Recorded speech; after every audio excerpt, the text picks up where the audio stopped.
Hi, Josh. You okay? Fine, thanks. A great start then against the Windies. How much confidence can you take from that? And do you have to maybe temper that a little bit with some realism that tougher tests lie ahead? Yeah, absolutely. We take lots of confidence from the first game. It's obviously fantastic to get a win on the board, and we know West Indies didn't play anywhere near their best, but we focus on ourselves a lot, and I thought everything we wanted to happen came off brilliantly well, and we take that confidence. But of course, we park that now. We prepare well for our next match against Bangladesh, and we'll be fully ready for the big challenge that they'll throw at us. We know that Bangladesh are capable of an upset. Does that stop complacency creeping in? And how important in tournament cricket is it to build that winning momentum? Yeah, of course. Winning momentum is vital, isn't it?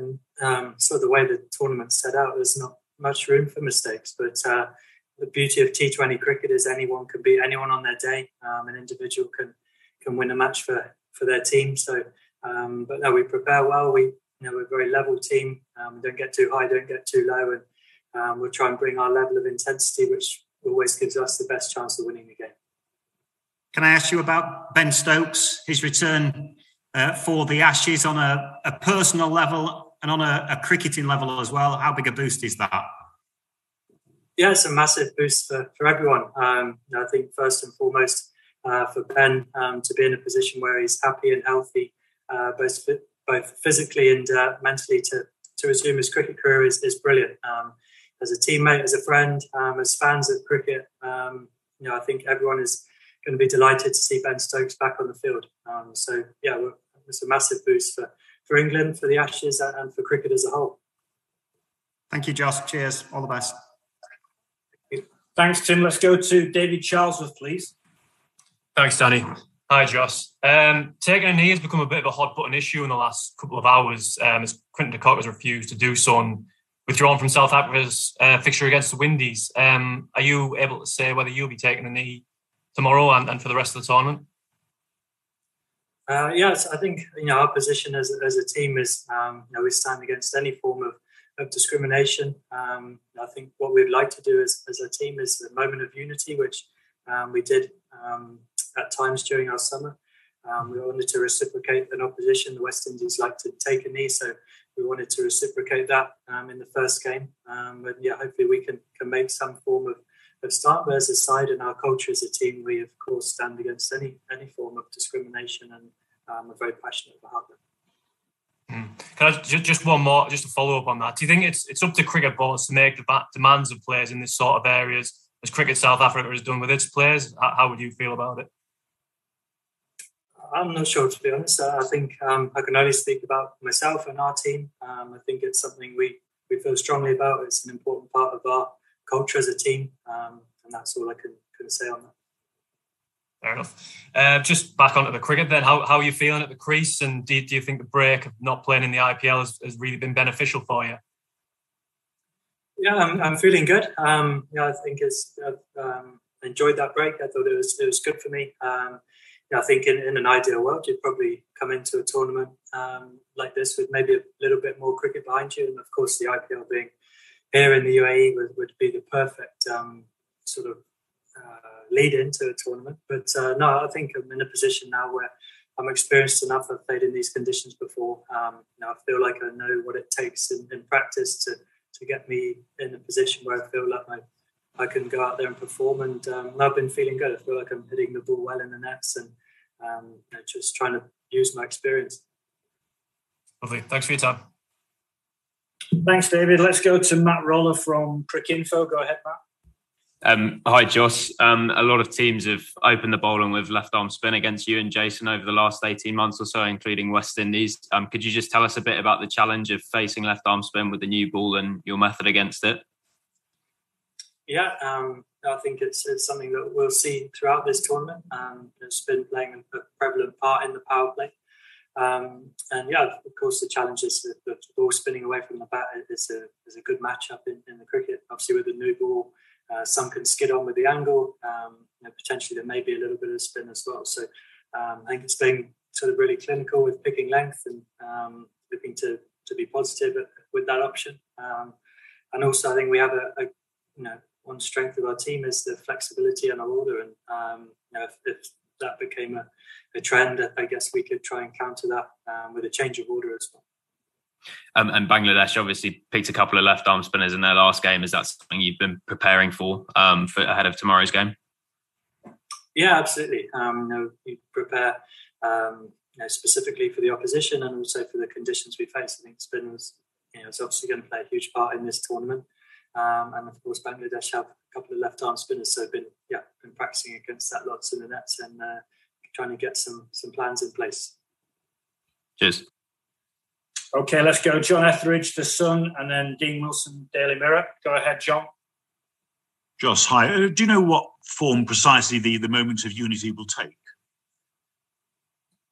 No, I don't. So I don't think that's something we'd like to do as a team. I think that you have to get some clearance from the ICC for that as well. But as I said, it's something we'd like to do as a team, but I don't know the specifics behind it at the moment. Okay, fair enough. And just on Ben, if I may, Ben Stokes, I mean, there's been obviously a lot of uncertainty about the Ashes tour and who will go and who won't go and that sort of stuff. But now, apart from perhaps Jofra and maybe Ollie Stone, it's pretty much full-strength England squad. So that must give the guys plenty of cause for optimism. So just say the last bit again. How optimistic now are you about England's chances in Australia? Now you've got pretty much a full-strength squad.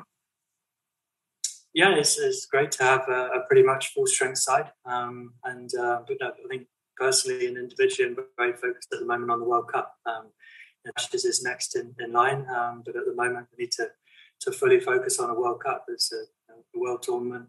We want to perform well in this tournament. So to be thinking too much about the Ashes right now, I don't think it's the right thing to be doing. Absolutely. Okay, thanks so much. Cheers. Okay, we'll go to Dean and Simon Burton. Hi, Jos. It's quite an unusual situation to find yourself in a tournament to face a team that you've never actually played any T20 matches against before, but you've never played Bangladesh in a T20 match. So how would it be like to play your first game against them? Yeah, we know the challenges they'll pose. We've played against them lots, obviously in 50-over cricket, and we know they're a dangerous side. They've got a lot of experience, I think, in T20 cricket as well. Some very good players playing quite a specific style that is quite unique to them, I feel, as well. We focus, obviously, and try and plan for the opposition, but at the same time, we focus a lot on ourselves, trying to get our level intensity to the place it needs to be. I think we feel confident as a group that when we get that right, no matter who we play against, it's going to give us the best chance of success. So we plan as we need to, but we focus a lot on ourselves. You obviously landed on a pretty successful combination against the Windies.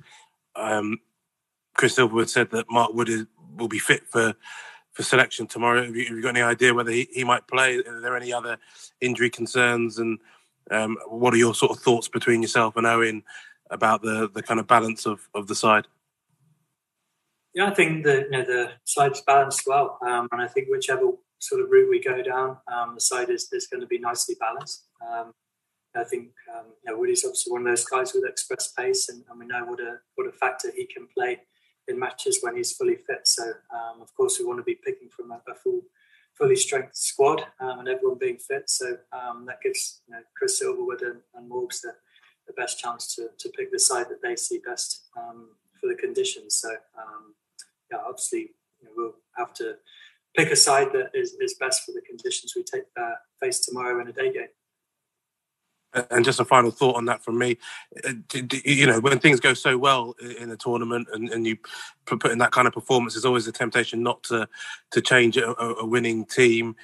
Is that the kind of mentality that you think Eoin and Chris might have, or are you very much keen to disregard the previous game and literally just concentrate solely on who's in front of you? No, we'll always sort of focus on the next game and solely what the next game demands. So, if the conditions are drastically different, we wouldn't be afraid of playing different makeup of the team if we had to. I think we cover most bases with the side we picked in the first match. But, as I said, conditions are incredibly different. We'd be happy to change the team. I can't foresee them being too different, to be honest. But it's great to have what we hope is a fully fit squad to choose. Thank you. Okay, due to time constraints, we'll just take one question each going forward. So Simon Burton from The Guardian, then Julian Geyer from AFP, please. Hi, Jos. Your first and only daytime game tomorrow. Can you just tell me if you've changed timing of training to kind of specifically work up to it, and anything you're doing to deal with daytime heat? No, I think our training sessions are sort of planned in by the ICC, so we don't have. We trained a lot in the day in Oman. We were training in the day. Yesterday we trained in the daytime when the match would be on. Tonight is an evening practice, which is optional. But no, I think we've obviously the guys who have played in the IPL have played day games and been quite used to that. So the dew is not going to be a factor in those matches. But no, we've all been either in Oman for a period of time in the heat, or guys have been playing in the IPL, so everyone's sort of quite accustomed to what to expect from the conditions. Okay, let's move on to Julian, please. Hello, Jos. You talked earlier about Bangladesh having a specific style of game. I just wondered if you could say what you thought that was and who in their side has particularly impressed you. Yeah, well, I think what I mean by is generally spin-heavy side. They generally play a lot of finger spins with some great experience. For example, Shakib Al Hassan, who's played a huge number of T20 games and all around the world. And generally, their batsmen, I'd say, as a rule at times, they're generally quite very strong square of the wicket. So, I think, like you say, the players such as Shakib and Mushfiqur Rahim, Mahmudullah, they've been around for a little while. Mustafiza is a threat with his left arm bowling and an excellent slower ball. So that's generally what I mean by that. And like I said, a team full of some match winners. Thank you. Okay, we'll go to Bangladesh media. We'll go to Ekush Tapadir and then Mohamed Jubair. Go ahead, Ekush. Hi, Josh. This will be very fast T20 international meeting between Bangladesh and England. How do you assess Bangladesh team regarding condition and current form? Thank you. Yeah, I think Bangladesh are a strong team. I think over the last few years, especially at home, they've had a lot of success in T20 cricket. Coming to conditions here, I think, which will be quite familiar to a number of the players and sort of, what they generally expect to face at home. So, and as I just mentioned, some really experienced players in the team. So we're expecting a really tough challenge. And then the last question, Jubair, please, from... Hey, Josh. This is Jubair from Prothom Alba. You have come across few different Bangladesh sides so far in your career, famously in the 2015 World Cup and later as well. So, but this time, this Bangladesh side is a bit up and down in terms of form and confidence. How do you see them? Do you feel more confident because they are under pressure? No, not at all. I think we fully expect to face Bangladesh at their best tomorrow. Like I said, just mentioned, they've been very strong at home in recent years. Conditions here are generally quite similar. So now we're expecting a really good performance from Bangladesh tomorrow and a very tough game. Okay, I think we're done. Thanks very much, everyone. Thank you. Enjoy.